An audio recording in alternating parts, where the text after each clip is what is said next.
continuing on with Chapter 5 sticky notes on page 138. You'll notice the graphs here at the top of page 138 all show examples of population growth that are trying to reach its carrying capacity. The first one here shows a perfect carrying capacity graph. It shows logistic growth, so an S-curve, starts out exponential and then levels off at its carrying capacity.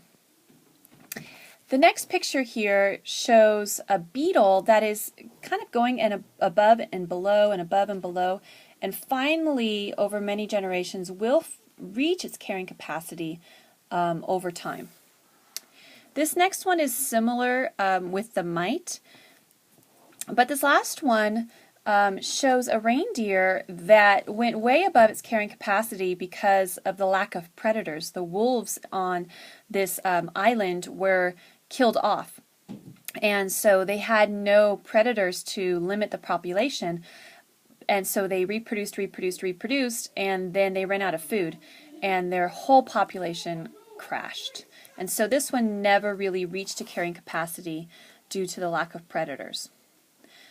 Make sure you also read the captions because they are important information that help explain each of these four pictures.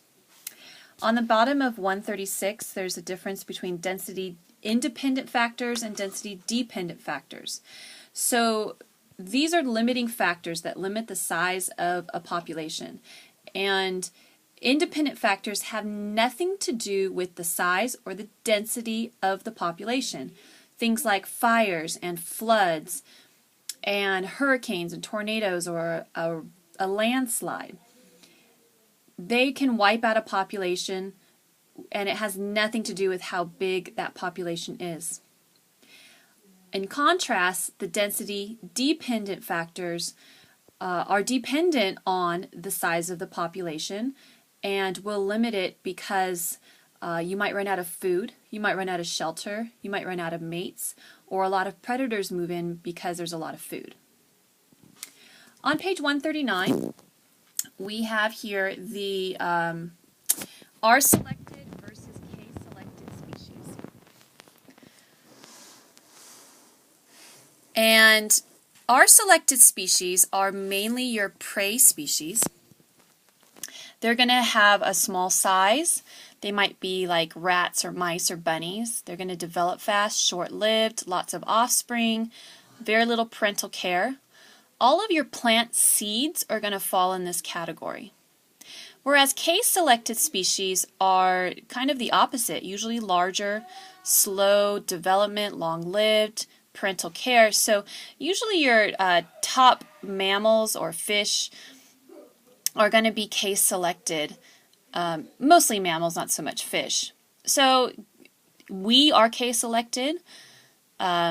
Same thing with elephants and lions and gorillas. Mainly, really, your top predatory animals are going to be K-selected.